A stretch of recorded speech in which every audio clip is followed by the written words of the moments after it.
What's going on, guys? How we doing? What's going on in the back? What's that?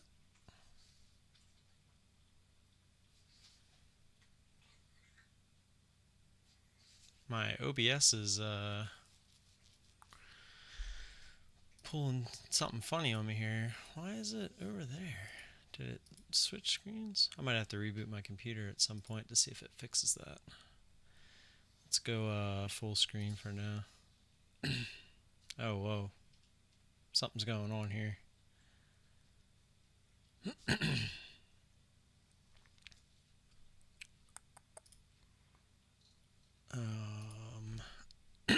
Excuse me. Looks like my monitors are being identified differently.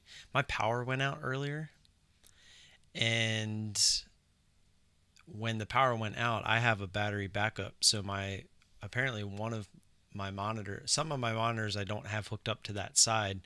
So they went off, and when the power came back on, it must have kicked back on, and now they're labeled differently because now it's picking things up differently. It's kind of weird. I'm trying to think of how to solve this for the time being.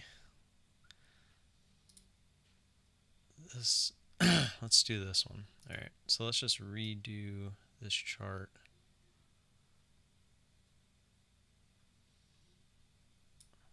Minimize.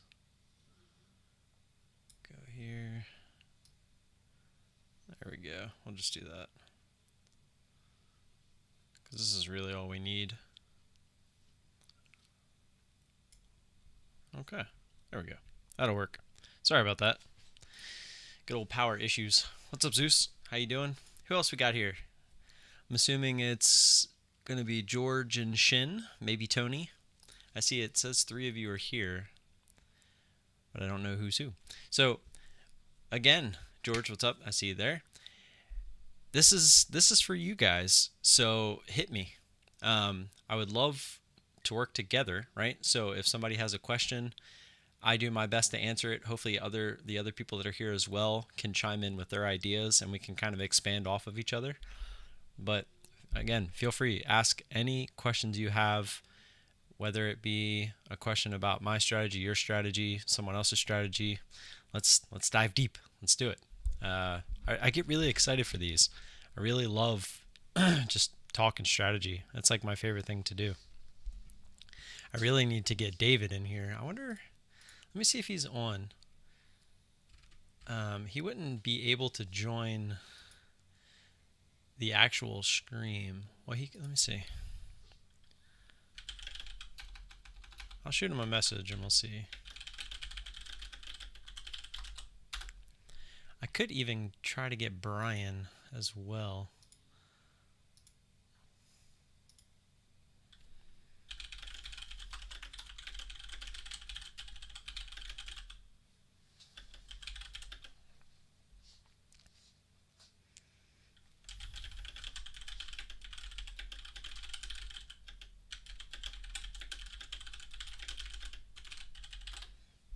All right. So we'll see. So what do you guys want to know? What do you guys want to talk about? Let's get this thing started. I was actually just I was really looking at some different moves, especially the ones that we traded. Just going back and kind of reviewing, seeing how we could possibly make them better. Pins was one of them. I was actually kind of excited to go back and look at pins a little bit, just to see how we could have re-entered this trade, because we were in and out on these first 2 candles. I'm actually curious what it looks like on the 1 minute too. It's pretty much the same thing. Just a little bit more chop. But I will say there's definitely some more opportunities to be had, especially on ones like pins, where we're getting these retests of the high a day, and when you really see them fail and then get through key areas, it's a pretty good area to look to get short. You have a really good set risk area. I mean, look at this. Yeah, pretty clear top here. It got hit 64, 60, 63, 63, 4 separate times.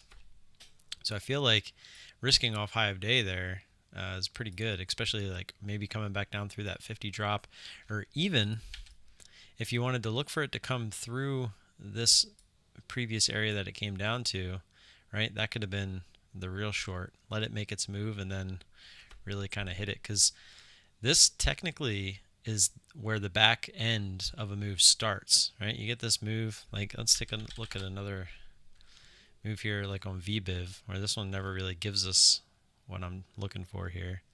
I guess technically right here would be about it, but as you can see, it popped back through.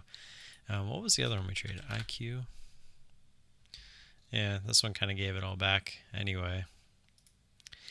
But basically, you look for that previous support, and until it gets through that previous support, which is, as you can see right here, which is usually previous resistance as well, you can see, if we scroll back, this area here was kind of the old previous resistance, and it tried to use it there, right? Tried to use it as support. Kind of faked it out there, but it did set a level here as well. So that really could have been your over-under. So when it faked out here, tried to go back up, you should have been using at least this as a stop anyway, and then it ultimately ended up working out. There's a lot of different ways to look for money even after that front side move, which is obviously my bread and butter. But there's definitely more ways to make money after that move that are pretty set risk too, right? If, like I said, if you're looking for some pretty set risk areas, granted, you'd be looking for quite the move down, looking for the move through here, and you'd still be risking off some pretty key levels. I mean, again, you could look for levels in here, but there really aren't any. The real first level is up here.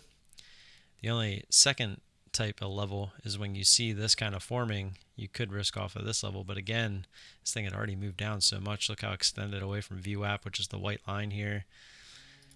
There's definitely a lot of different ways to make money, that's for sure. So what do you guys want to talk about? You guys want me to just kind of expand a little bit on my strategy? You guys have any specific questions? I was kind of hoping as the high level support, like these Saturday Night Lives, progress a little bit, to hopefully they kind of start to run themselves. Hopefully people show up like with specific questions and we can go from there. Let's see, BCIG. I admit I started too early, but it did not give me a chance to get out. Zero relief. All right, let's take a look.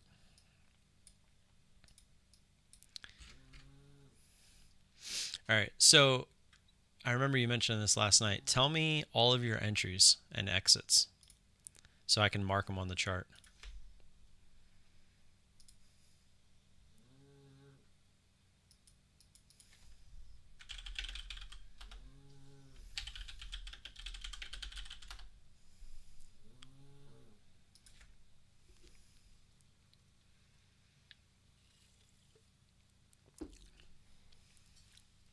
Because I remember going over this one last night. I liked it. I wish I was around. I probably would have traded this.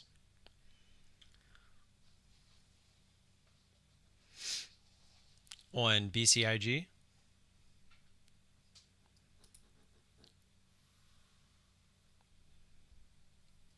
On pins.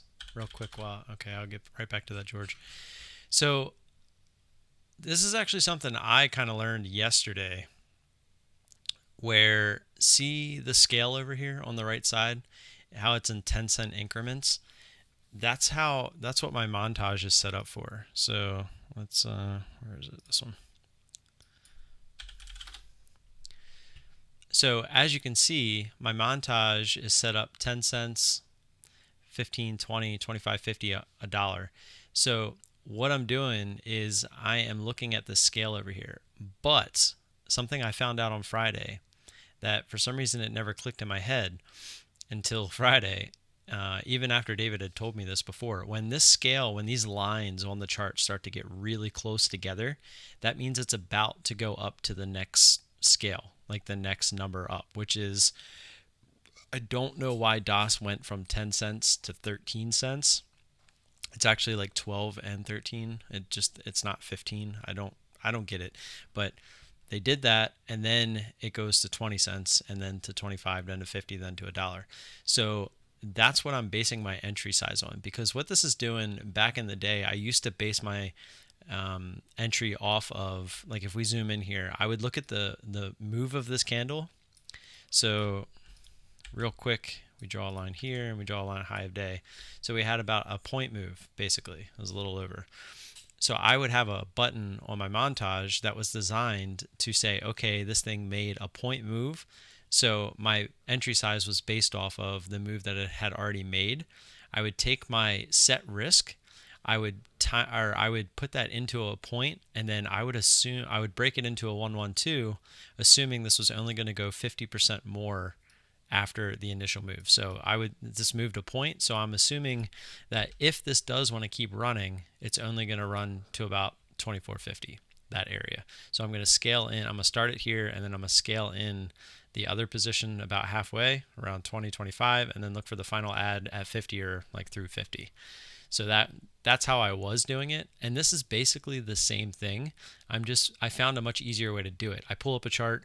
It basically tells me the range of the stock by the scale on the side, because it's telling me that this is how big the candles are. This is how big these candles are moving. This is basically how big the range is. So that's all I did. So, and how I got the equation, real quick, one more thing.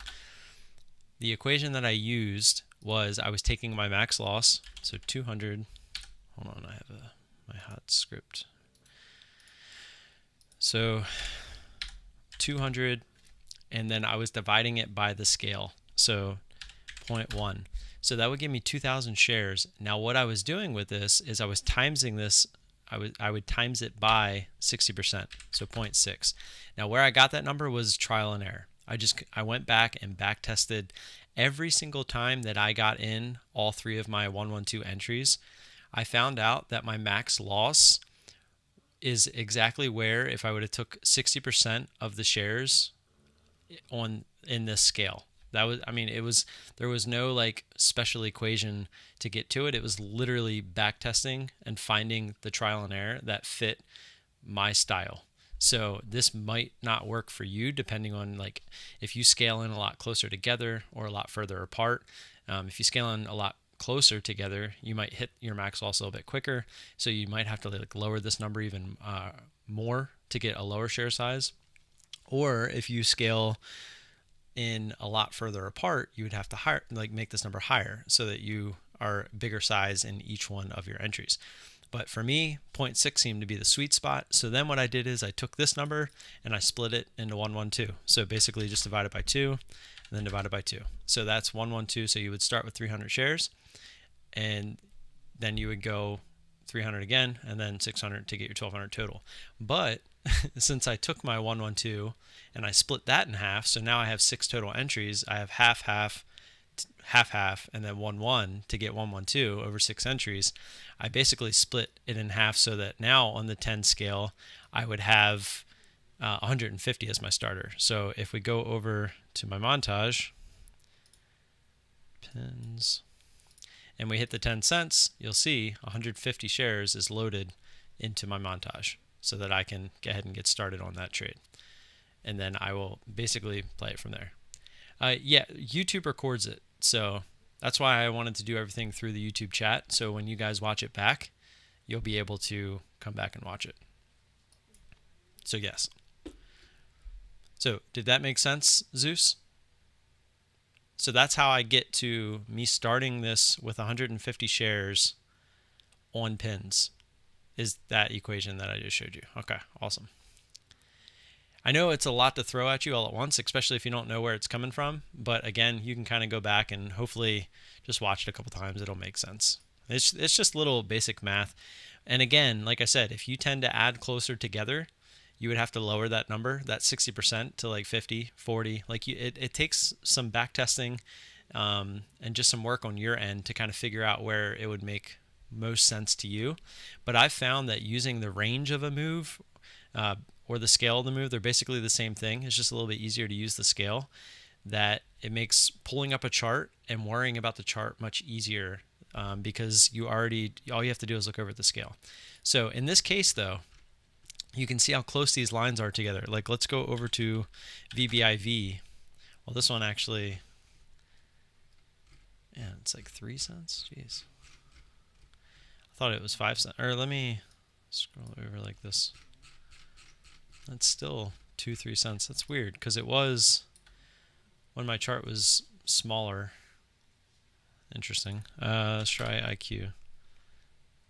Oh, it's a little better. Let's see if they look different. No, they look about the same. But when these lines start to get really close together, the numbers on the scale get really close together, it means it's about to go up to the next one. And what I'm getting at with that is when I pull this up, I'm more likely to hit the 15-cent button to start it, which would be 100 shares, instead of the 10-cent button to give me 150, because I know that if this thing keeps running, the scale is probably going to go up to that next level. So I want to make sure I'm sized in appropriately, because if I size in for 10 cents and this thing keeps running and it changes over and it keeps running as if it was, now a 15-cent scale type stock, we might end up being sized in a little bit too heavy. So that's why. But if these lines were really far apart, I wish I could find one real quick that were like, see how those on Tesla, they spaced out a little bit more, even though the range is crazy. Let's try the SPY. Like, see, even these, they're 50 cents, but look how much further spaced apart they are. And then go back to pins and see how close they are. So if pins was like this for 10 cents and the SPY, let's say these were 10 cents as well, I'd be much more confident using the 10-cent button on this one, because there's still room for it to go before it would scale up to the next size, versus pins, this thing's squeezing tight and it's ready to go up to the next one, basically on the next move that it makes. Yeah, I have it so it loads, just because when I pull the scale, like I said, when I pull this up, while it's making a move, it could change the scale. So that's why I don't want to just have it set. I don't know. I just like loading it into here because I love scrolling the price. And sometimes if I want to get in on the ask instead of the bid, like if it's a little spready, like I can just hit this and then I can scroll up, to where I feel comfortable getting into the trade. I don't know. And I mean, once you have these two in there, everything else is preloaded. Once you have the share size and your price in there, hitting short or buy, it's no different than having the hotkey. It's basically a hotkey. So really it's just one more click, but at the same time, right when I pull a stock up, I can look at the scale. That's usually the first thing I do, hit the button where it's currently at, and then I can start to watch the price action. Whereas before, I would have to, I'd be like, okay, this thing started, like right when I pulled the chart up, I'd have to be like, okay, it started at 22.69, we're at 23.74, that's a point, okay, and then I could go to my montage and find that hotkey, and who knows, it might run, another 25 cents, and it's just a little more difficult to do it that way. So that's kind of why I tried to simplify it with that. So yeah, if you have any more questions about that, feel free to jump in and ask. But let's head back over here to BSIG real quick. Okay, 11:30. Try to get it right on there. I saw it pop up. Sometimes it doesn't let you. There we go.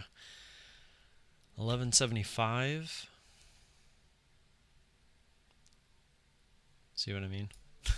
We'll just use 74. We'll try it one more time. Oh, there we go. And 12.10.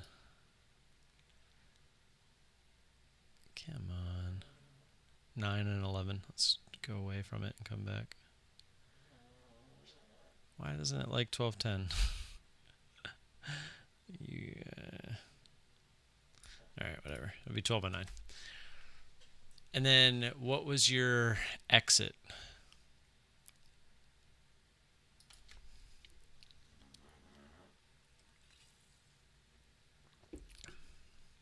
And while you're doing that, I'm going to figure out the average here. I'm assuming this was a 112.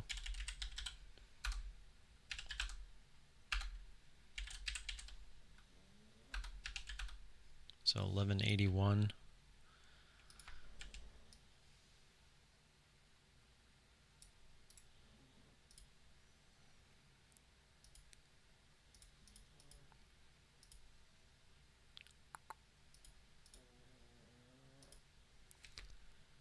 $12.35 was your exit.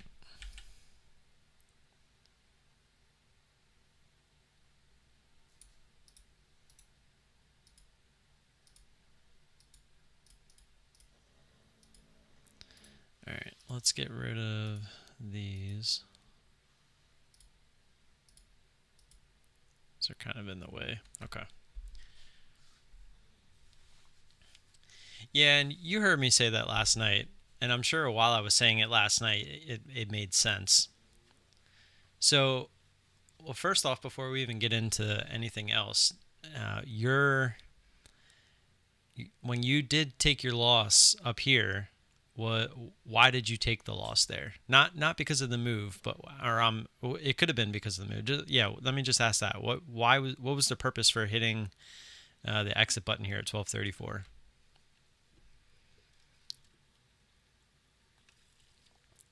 And then I'm going to ask you the same question for your first entry as well. But I think starting backwards here might be a little bit more beneficial. It's kind of the thought process I have in my head.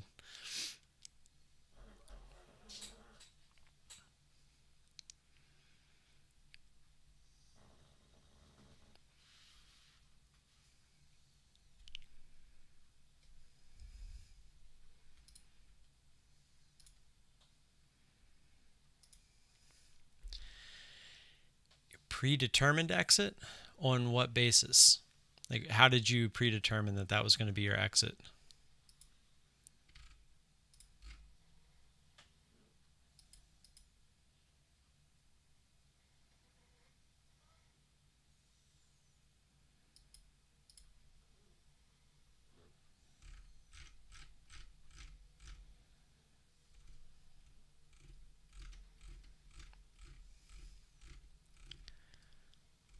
The whole number 12, but you added over 12. And again, I don't know how this traded. I wasn't here for this. Did it pop through 12? You hit the add and then it tried to like push back through 12 and then it just ripped, or that's the hard part. And that's why I hate the gurus that can sit here and look at a chart in hindsight and be like, "Oh, well, obviously you should have did this." But you got to really like figure out how it happened. That's why I like doing the live trades, because you can actually see that stuff happen. So you added at 12:10 and it just kept on going, and then you cut it.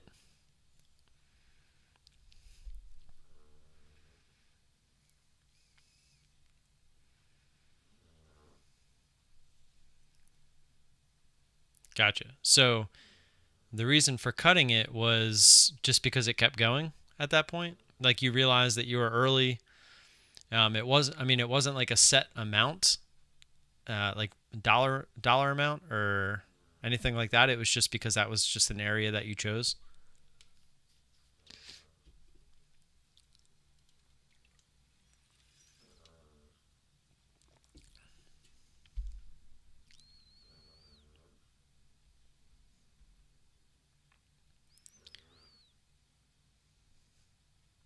Because I don't necessarily. I mean, the first entry I dislike a little bit. Just because looking at this, I mean, it looks very, very grindy, very choppy. Like you can see the wicks in here. It was almost like this first entry, it's almost you trying to predict, like you're assuming the next move instead of playing the price action. I mean, I'm sure looking back in hindsight, you can see that this first entry was not a smart one. If this was your first entry, I would not have been mad at it at all. And now think about if this was your first entry, this was your second entry, and you still had your third entry, that would have looked pretty good, right?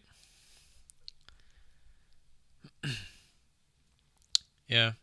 No, and this is one of the dangers of playing the front side. This is why risk management is key. This is why, having a strategy is on point. Right. So the thing is, there's two ways to look at this. So when a move like this starts to happen, say you get your last add in and it just keeps on ripping, there's two things you can do. If you have an oh shit button or an oh shit amount, you have to hit the button there, right? That's your rule. So let's say, I mean, whatever it is, $100, $500, $1,000, whatever it is, whatever is relative to you, whatever your oh shit button is, you have to hit it when it gets there. So if you're watching the P&L, after that third ad and it's getting to that point, and that was at 12:34 when you saw it, you have to hit the button. But in a scenario where you're trading the front side of these moves and you realize that you started this early, you had a bad first entry, but then this thing actually starts to make the move that you wish you would have waited for, this is where I will take on some additional risk, not past the oh shit button. And that's where scaling into positions properly with proper risk management really helps. But this, again, you would realize you're early, but then you see that this thing is taking off. That's where you can kind of, you don't have to add to this again, right? You don't have to say, oh crap, this thing's really going. But when it starts to rip like this, you would probably start to think that this is the move you wanted. So you don't know, but you would assume some sort of a pullback is coming afterwards. So it's going to suck ass that you have a horrible average. You had a horrible first fill, which, leads to that horrible average. But you got to kind of step back and assume, right? Put yourself, like, you're always thinking probabilities. Now, step back and think, if I take that entry away, right? I didn't have that first entry. And let's go one step further. Let's say you didn't have that entry. Let's say you pulled this chart up and this 1210 was your first entry. Is there any chance after you hit the button the first time at 1210 that when this keeps ripping to 1234, you're going to hit that button to sell or cover? No chance, right? You're going to look to scale in. And whether it be once or twice, whatever it may be. So what I'm getting at here is, yes, you had those two really bad entries, or not two bad entries. The first entry, it was bad. In hindsight, it's even easier to see. And then you had your second entry, and then, like, we'll just say, obviously this is our average, and there's your third entry. But when that thing really starts to rip, it's really hard for me. I don't want you to take this advice and run with it, because obviously stocks can do whatever they want. Like, this thing could have kept going straight up to 14, 15, 16, 17, whatever it may be. But when the stock finally starts to make the move that you're looking for, and you hear me say it all the time too, I want to see it make this move, right? I want to see it make another one of these candles. So in here, you didn't see any of those candles. And here it gave you one of those candles, but it was just now coming over this previous resistance. And I would want extension away from that previous resistance, and that didn't give it to us. As you can see, it came up and then it tried to come back through, and then it just kind of grinded. And I think you said your first entry was 1130, which is right there. So you were getting in kind of in that grind, where I would be looking for another one of these candles. We know it can make that candle, right? It already did it once. So I'd be waiting to see it do it again, right? So I don't get stuck in these shitty situations. So, but again, what I'm getting at is, if it finally does start to give you that candle, right? Even when you got out, this candle was bigger than this candle. So you can tell that, okay, we're on our way to one of these types of candles if it wants to keep going. So maybe I just let it do its thing. I accept the risk a little bit and see if we can get that pullback. Yeah, it's gonna suck, but this is where your emotions come into play, right? This is why this was an emotional exit, right? 112, you realize it kept ripping. As it's still ripping, you cut. Now, again, if it's because you had an oh shit amount, I'm completely fine with that. Maybe you sized in a little bit too big. You didn't give yourself any kind of room after that last ad, and you just had to hit the button. I get that. If that's the case, then you did nothing wrong. It's just a bad trade. It happens. Move on. But we're here to try to dive in how to try to eliminate this from happening again. The best thing you could do is have a better first entry, right? That would have solved this whole trade. We don't get in when this is kind of just grinding higher, and we wait for those extension candles. The quicker the move, the weaker the trend. So if we wait for that entry, even if your second entry was your first entry, you're good to go, because you're getting that third entry up in this area. This would have rebounded. Your average would have been somewhere up in here, probably where you exited ish, maybe a little bit lower. And then look at this thing, came right back down. That's a nice winning trade. I've learned not to start on small candles in the past. Like I said, I was forgiven my consolidation candle and I jump off for a scratch trade, and then I would have to reattack at the top. Yeah, that this is what happened to me on LYV. LYV did the same thing. This thing ripped up. It was just one candle, the first candle, right? It didn't even give that first pullback and then rip again. It was just one candle, like from here straight up to the highs up here.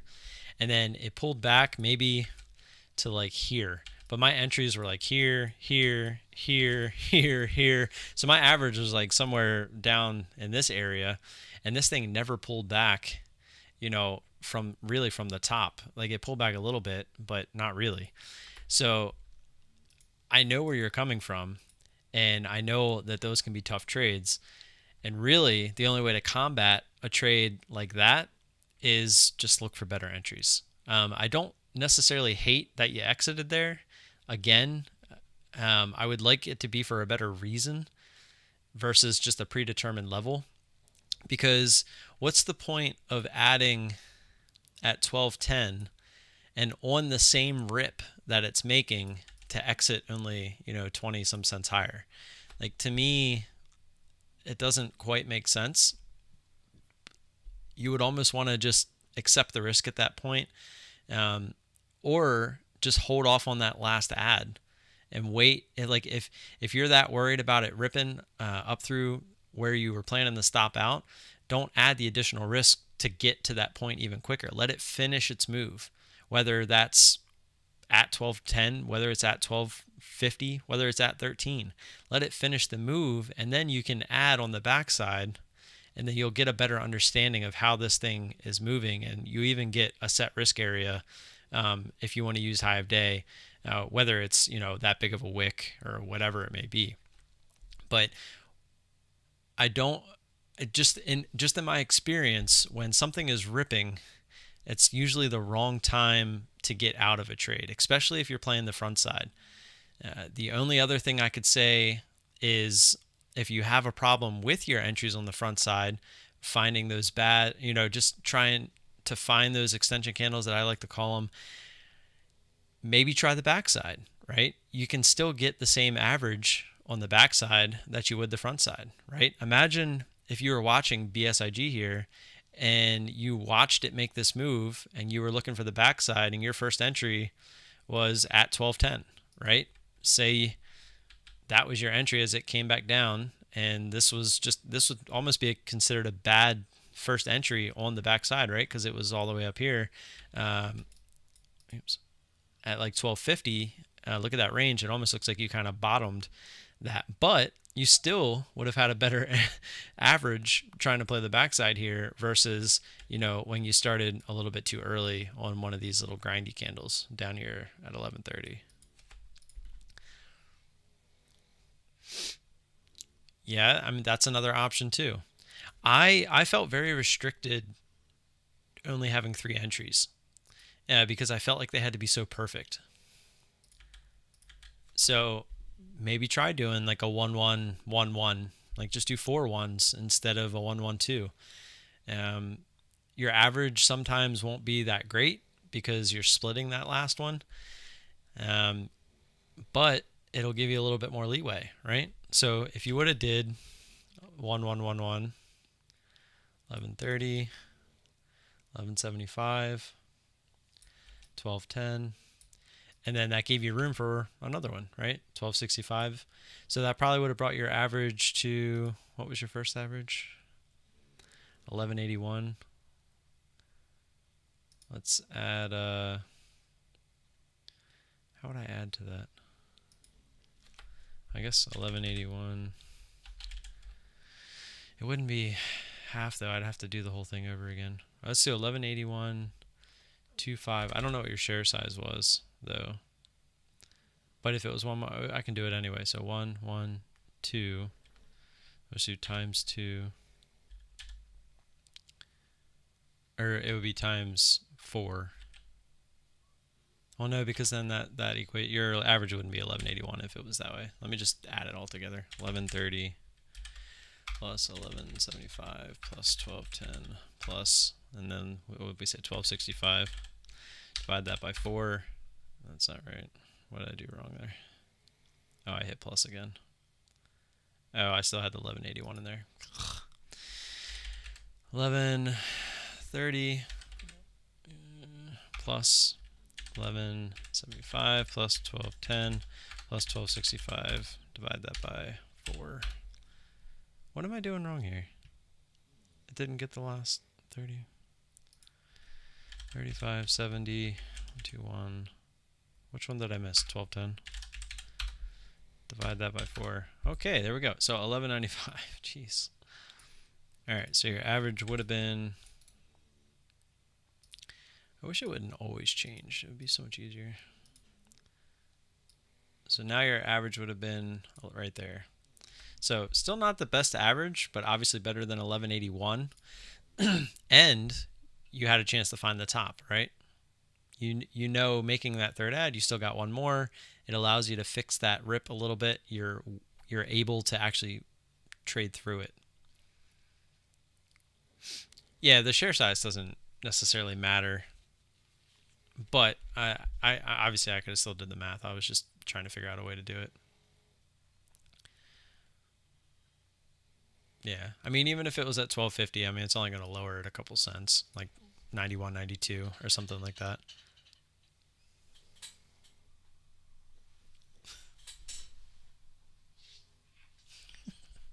My dog is funny. So, I mean, do you have any expansion questions there?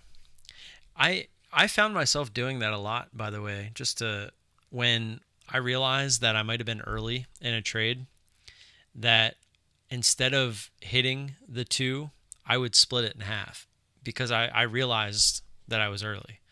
Because usually you can realize you're early pretty quick, and I'm pretty sure looking at this chart, you probably felt that way pretty much right away. Once on this candle, you probably were like, oh crap, I was early, because you didn't see, this is the candle you should have been looking for to begin with. And when you saw this candle, you probably were thinking just that, if I had to assume.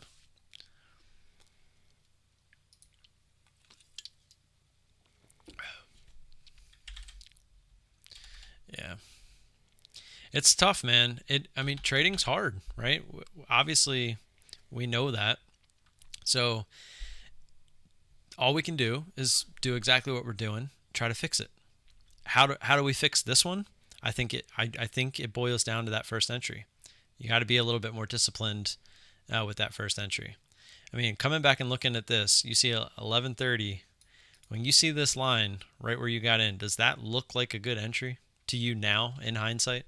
I know you're going to say no, but I really want you to grasp and look at this chart, and I want you to remember it. I want you, if you want, it would be even better for you, is come back and hand draw this chart and write some notes on it.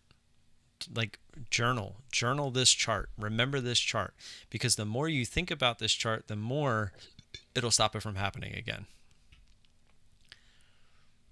For me going long, I like the bottom tails for an entry and the top wick for an exit. Give me an example, Zeus. Do you have an example from Friday? A chart we can look at?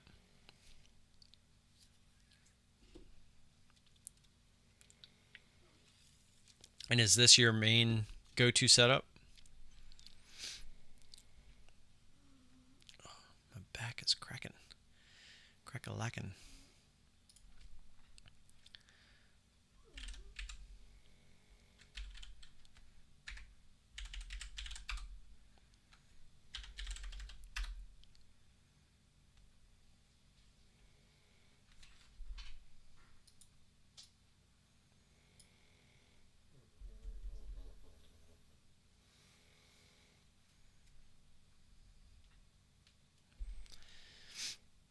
Yeah, it sucks while we're sitting here waiting on Zeus, George. It does suck, man. But the more you can get out of your tuition payments that you made to BSIG, the better, right? You paid a hefty amount for this lesson, so suck it in. Like, learn as much as you can from it.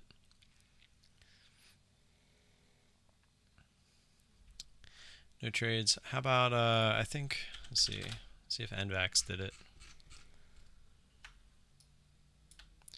So you're talking something like a tail like this on an NVAX.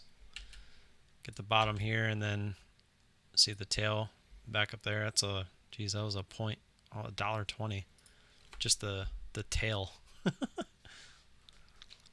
This thing was a crazy mover. I like the bottom tails for an entry and the top wick for an exit. I mean, I call those tails too. I just call them topping tails and bottom tails. Same thing to me. But I mean, yeah, they are wicks, obviously.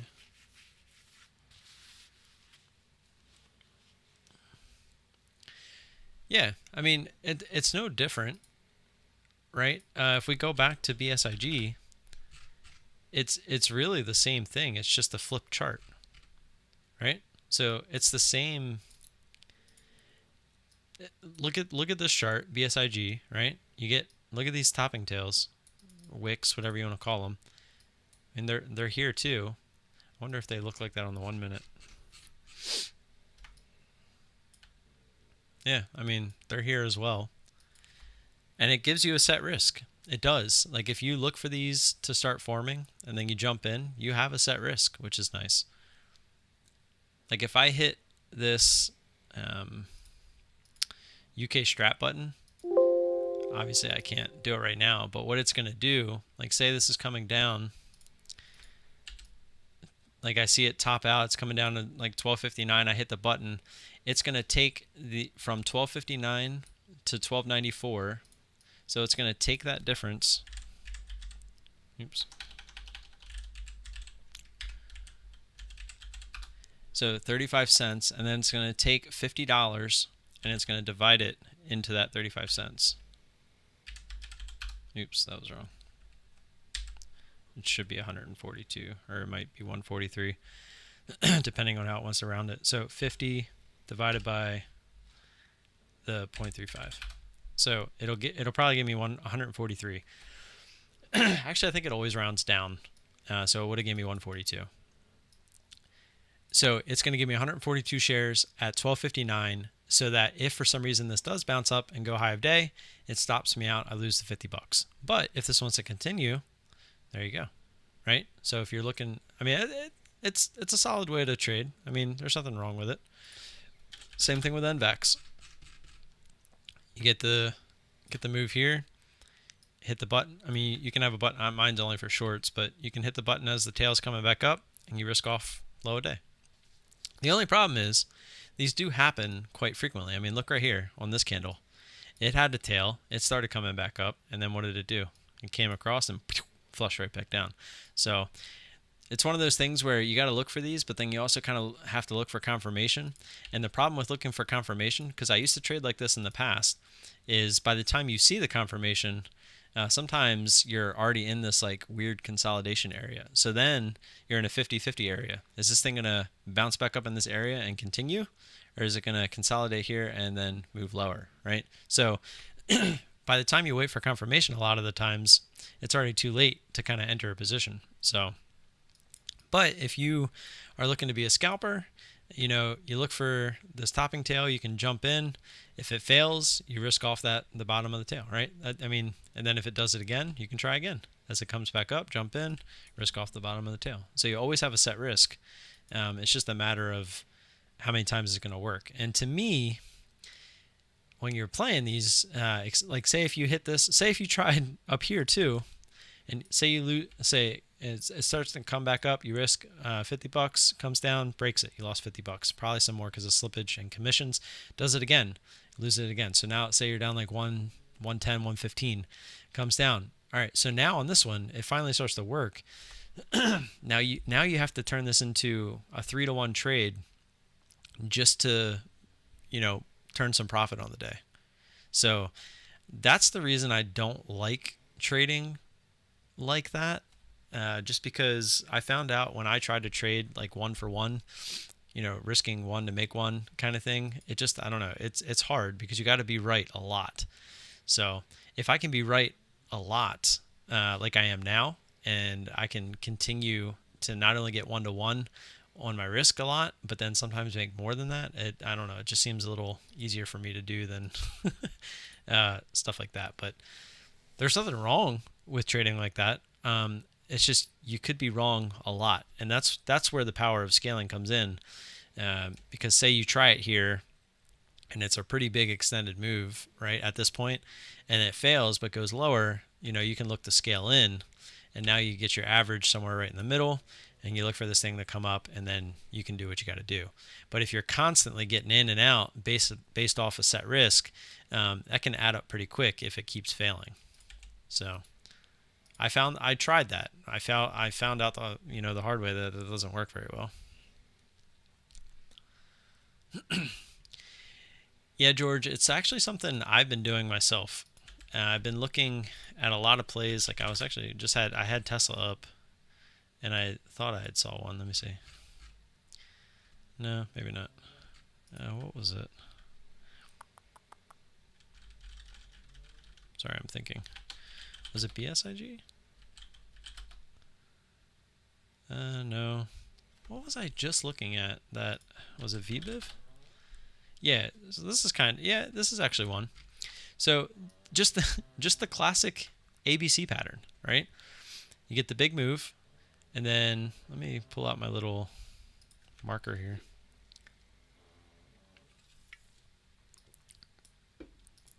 So you get the big move up, and then you come down, then you get like a little bit move up, make a higher low here, and you start to come up. So A, B, C, D. So what you're doing is you get the big para, it comes down, it comes up, makes a higher low, and then it starts to come up, and then there you go. So the goal of the ABCD pattern is to watch A happen, watch B happen, watch C forming, and then your goal is to try to get in as close as you can to where C is, and your risk is right here. It's that simple. That's an ABCD pattern. You see it happen all the time. You look for it to go back up to the highs, break up through the highs. You're risking, in this case, let's say your entry is somewhere like here. We'll even say you got a pretty bad entry because the breakout usually happens over that area where the bounce starts to come up and form after it makes that higher low. That's usually where the breakout happens. You see this candle all the time, and it's something I've always wanted to take advantage of. I never do because it can be risky, right? It can fake out there and flush out. There's a lot of times it will fake out. It'll come down. It'll pop right under this. Sometimes it'll even like come up and do this exactly. It'll come down. It'll flush down below the B part, and then it'll rip. Like the problem is there's big money, and when big money sees these patterns happening, they'll manipulate them. So they'll let these start to happen, and they know that the volume is going to come in when these moves start to happen right there, and they'll just put some big old orders out there, and they know there's so many people that are looking for that ABCD pattern, and they're just like, you know what, I'm gonna shove this thing down. Or they could be the ones, as we get this bounce, it starts to come in, they'll be the ones making the pattern happen. You don't realize that this happens every day. There's big money out there that are literally doing exactly what I'm talking about, and they will make people be like, oh wow, there's an ABCD pattern here, and then they'll start to make this happen, and they know that they can get people that know what an ABCD pattern is to start to buy, and then they'll put their orders that they bought in here, and then they'll sell right there. Or they can keep pumping it to make it go high of day and try to get an even bigger payday. So There's so many different things that can happen in the stock world, but yeah, your classic ABCD pattern is literally that, but the D is, oops, that was a bad line. The D part is this line, but technically it's that breakout. So technically that's D, is getting that breakout. But this is the pattern. You got your A over here, the B, when it forms the bottom, comes up, lower or higher low, C, and then D is the actual follow through. It's one of the most common long setups. And yeah, you're right. C did bounce right off you up. You can look for those key areas too if you want. You can even risk off of those areas. Like if you want a really tight stop, you can use that. So either you're right or you're wrong. Because then, if that's the case, if you're risking off of here, right, you're only, if you get in right here, you're only risking, I didn't actually get that calculation in there. Let me do that. So real quick, this was, let me draw the line. So 322, we said our entry was bad up here, right? Oops, I didn't want to get rid of that line. Okay, so 329 minus 311.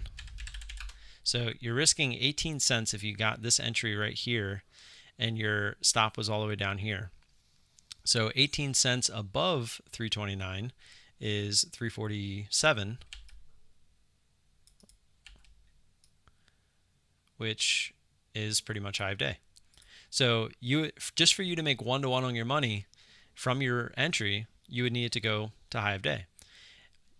And at high of day, a lot of people like to take off some of their position just to pay themselves in case it doesn't, actually break through. But if it does break through, then you can look to really start to make money. Hopefully it breaks through, right? How many times do we see, what do I say when we get those breakouts? Say this candle goes up here, this candle goes up here. We get the breakout, it starts to come back down. Starts to come back down, starts to come back down. What does it usually do, right? We'll bounce off of that and then try to use it as support. And then hopefully, I'm not going to keep going back and forth from green to red, but, hopefully this thing keeps going up after that. Hopefully it goes through, comes up, uses that as support, and goes through. If not, if it comes down and, keeps coming back down through, then it might be time to exit your position. But I wouldn't use necessarily that exact line. I'd probably look for down in here, see if it has that over under. Maybe some people are looking for some liquidity that move their stops, to that area. I always try to avoid exact stops unless it's high of day. I don't like letting things go through high of day because of things like this. The odds are you're going to get something more like this, where it just keeps extending before you get a pullback, versus you get a fake out and then it comes back down below before continuing higher. The odds of that happening are a lot less than you actually getting a breakout and extending before coming back. So that's why I always like to cut at high of day. And if I really want to get back into the trade, I can. But in most cases, that's not the case. But yeah, it's a lot of lines, a lot of things being thrown at you there. But yeah, that is a pretty solid setup if you ask me. Oh yeah, for sure. After 10:30, it's really more technical. People love looking for technical setups after 10:30. The problem is you don't get a lot of crazy technical setups after 10:30. Not the good ones anyway. That's when people start looking for MACD stuff, RSI stuff, 9 crossing the 20, all the EMAs, 20 crossing the VWAP, whatever it may be. But to me, I tried all that stuff when I first started trading. It's all 50-50. It's very 50-50. Well, the algos are there all day. Algos aren't going to be on stocks like this, though. You're not going to see them on the smaller. AMD. You're going to see them on stocks these are the ones where stocks are, or the algos are. Ones that have really high liquidity, stuff like that. I'm trying to think of another one that had. What were some other ones that had the moves up? I was trying to find another version of the ABCD. I think NVAX. No, it didn't do it. I was going to say I thought it might have did it to the downside, but it didn't. What was the NG? NX or was some other one. I can't remember what it was. Yeah, AMD's range is tight. That's why the algos love it, because all algos are doing, they're trying to make like a penny, 2 pennies, penny, 2 pennies, pennies, pennies, pennies, penny. Like that. That's all they're trying to make. They're not trying to make big moves. That's why you'll never see algos in stocks that have any kind of a spread, because that's not how algos work. Algos are just, they're trying to make a penny on 1,000, 2,000 shares, 10,000 shares over and over and over and over again. That's what algos do.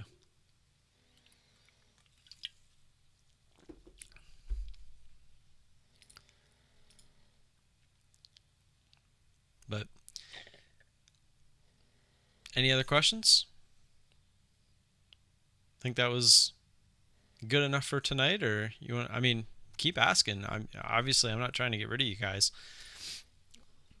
but I also don't want to overload you. I want you to be able to take what we talked about tonight and let it soak in and actually try to use it. It's progression. It's all about progression. It's all about becoming better every day. So even if you only learn one thing today, take that one thing and really hone it in, really understand the value behind what happened. Like, don't look at it as a loss. It is a loss. You're going to look at it as a loss, but look at it as tuition. Look at it as a way to make the next step forward, right? 1 step back, 2 steps forward kind of thing. That's how you have to look at it.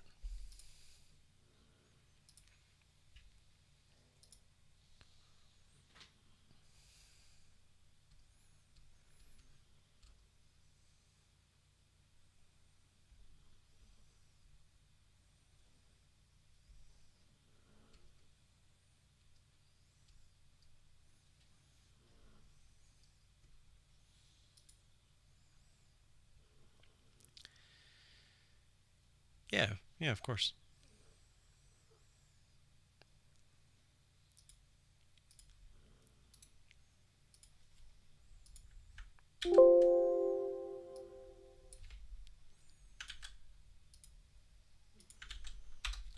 So at the end there, buy equals send, just so you know when you hit the button, that's going to cover your whole position. Also, if you have any other orders on that symbol that's in the montage, so that CXL stands for cancel, all, and SYMB, that's saying cancel all orders for that symbol.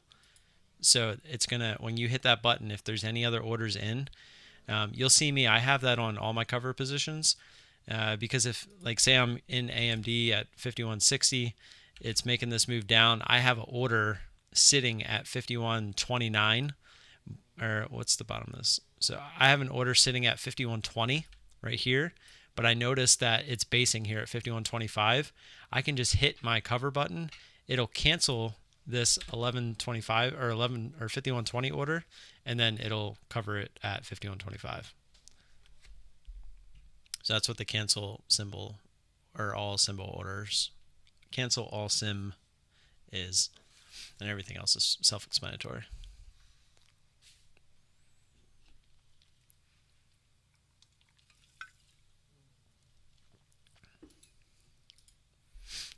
Zeus, did you have any questions? I don't know who the third person is here. It's got to be either Tony or Shin, but they're nice and quiet today. But hey, there's nothing wrong with that. If you're here to soak it all in, that's fine. But yeah, take that, George. Soak that in, man. Don't beat yourself down. I've been there. I know you're going to. It's okay, but the quicker that you can realize that losers do happen, it's part of this. You have to be able to handle that and move on. And it seems like you're doing fine with that. Just from the way you're talking, it doesn't seem like you're really letting it get to you. So just study it, right? That's all you can do. Study it, learn what you can from it, apply it to the future trades. That's all you can do.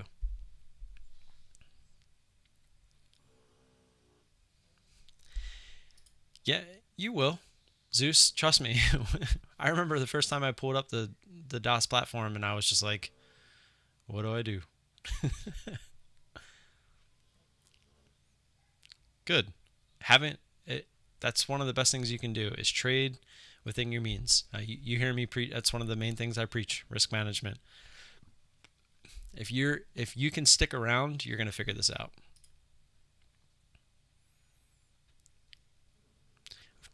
Of course, you don't want to do it again. Trust me. After MTSI happened, I didn't want to do it again, and then LYV happened, and it was a long time after MTSI. LYV was different than MTSI. Like it wasn't. I didn't make the same mistake twice, but I did let a trade get away from me that I shouldn't have. I wasn't willing to accept the loss, and that can be the hardest part sometimes. Yeah, Zeus, you'll get it. There's a lot of hotkeys too. Like when you see me kind of doing this, page down is the default hotkey, and you can get some quick trend lines in there. I need to learn the hotkeys for the other ones too. Or I don't think there is ones for the other ones, but I need to figure out what they are just to have them. Yeah, I could probably make it. I can make my own. I mean, to be completely honest, Zeus, all you got to do is just sit here, take an hour, take a half hour, take 20 minutes, and just look through, mess with it. Just make sure you have everything saved, and then just go through, start clicking buttons, see what they do. Right? See what I just took all the grid lines off. There's no lines here. You can change this. Draw background between open and close lines. See? So you can take that out. I just like having that because it shows me where pre-market and after hours are. There's so many different things you can do. Like the ruler. That's a cool one that you can get rid of.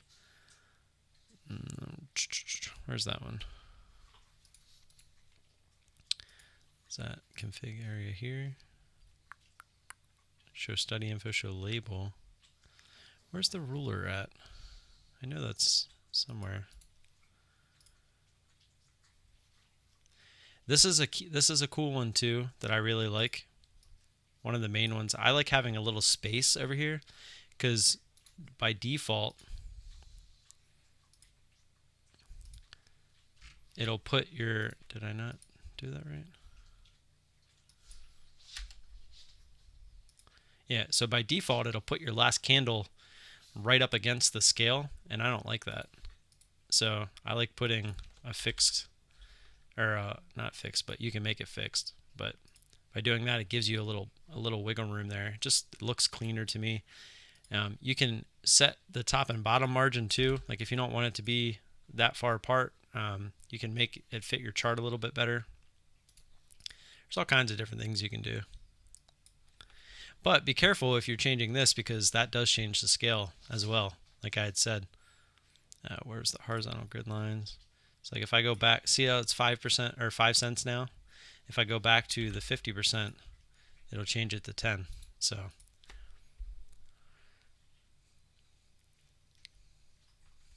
yep, no problem, George. I did trade NVAX on Wednesday, and my entry was great. My exit was bad, too early.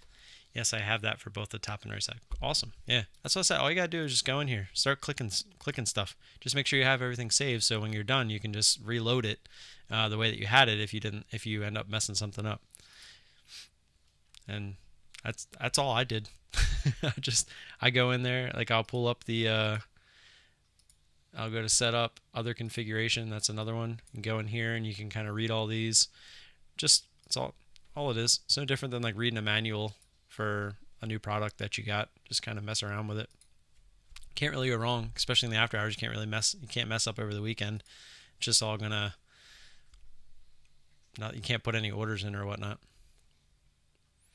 You can actually, you can record your trades on DOS without any special things. Where is it?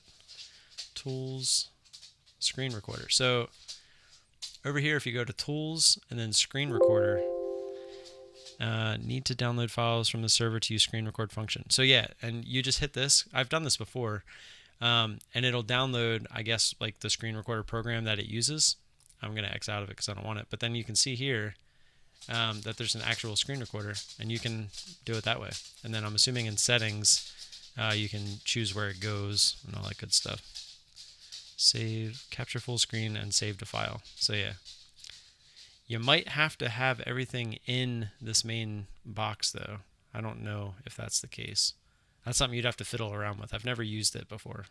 Maybe I could do that, because I do really recommend that you record your trades. It's such a valuable thing to go back and be able to watch your trades live, so that you can see how you reacted in real time.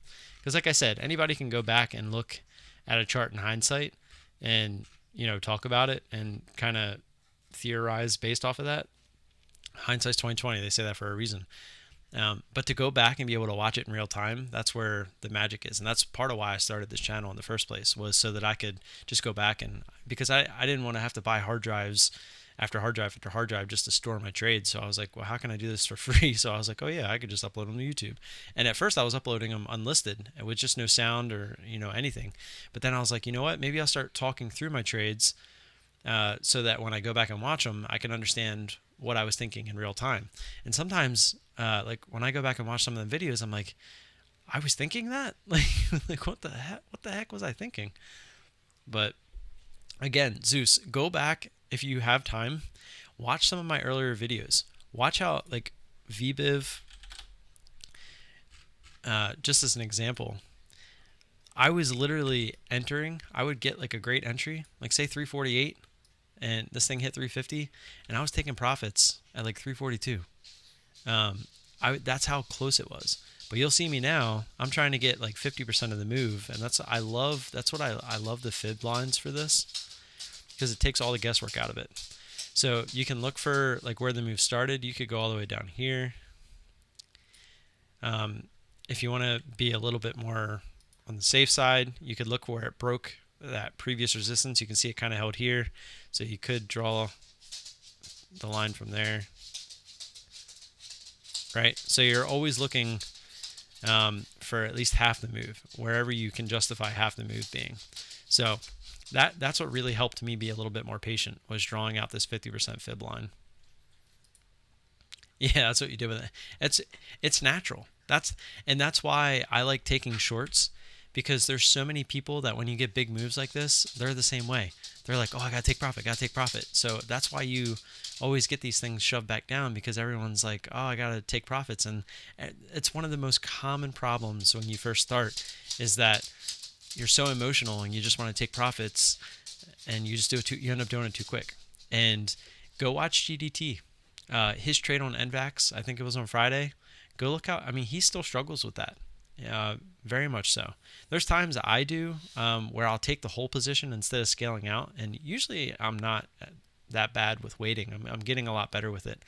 But when you go look at his entry versus his exit, I think it was for a partial, but still, it was like most of his position. You'll see that everyone struggles with that. It's a natural emotion. It's hard to get over. It takes years and years of just realizing, okay, if I'm just patient, this is probably going to come back down, maybe test VWAP, maybe test previous resistance, right? Which ended up being around the same thing, and look what it did. Bounced right off of it. It does it all the time. So the more we can be patient and then not cover at 342 when we have an entry at 348, and we could have got a cover down here at 320, that's 22 cents. It could have been 28 cents instead of 6 cents. That's a big difference, right? So you always see that we say patience with a PAY. I'm gonna type it in chat. You combine those two words, and yeah, it makes sense.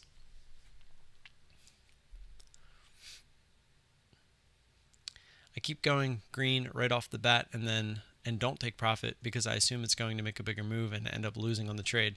But that's okay. You have to be able to accept that risk, right? For me, if I were to enter here at 348 and it comes back to 342 and starts to consolidate, I'm not going to take profit there. I'm going to accept the risk that if it wants to go up through 350 and I have to stop out, that's fine. But that is not the trade that I'm looking for. I'm not looking to take profits at 342.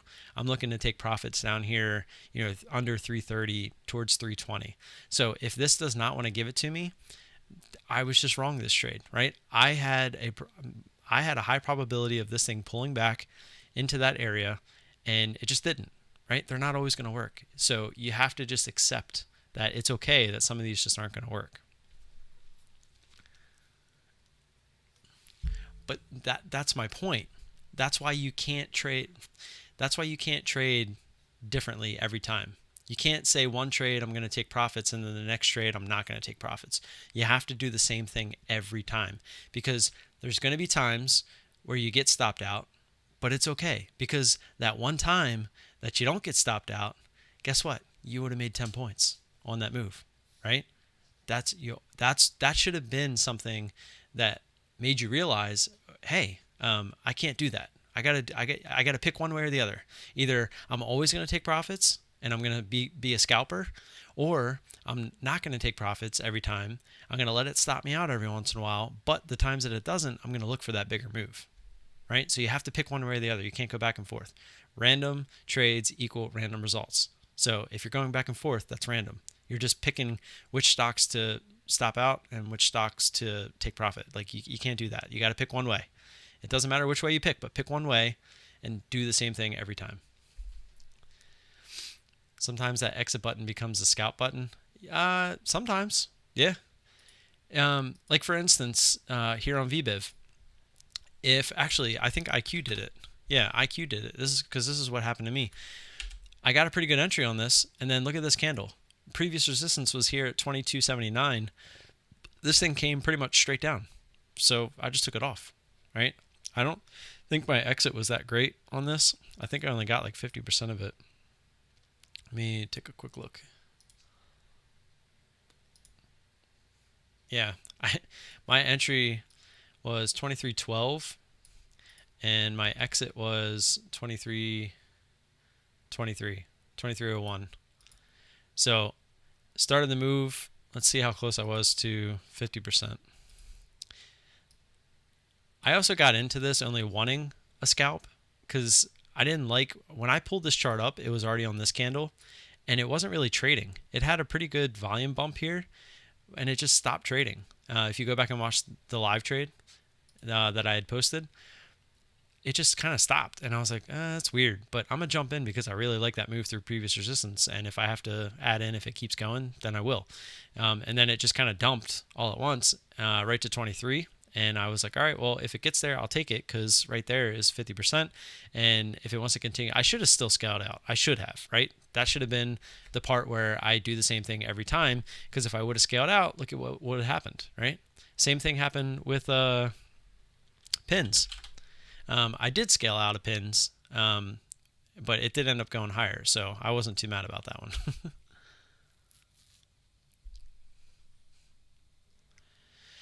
Yeah, Zeus, I understand that.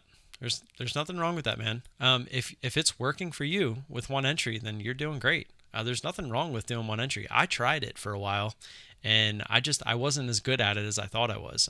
The power of scaling for me just works out a little bit better than single entries. But that's me. That doesn't mean it's you. Thousands of ways to trade. Find the one that fits you best. Find the one that not only fits you best, but make sure it's profitable. Make sure you can be consistent with it. Those are the two major things. Three in a sense.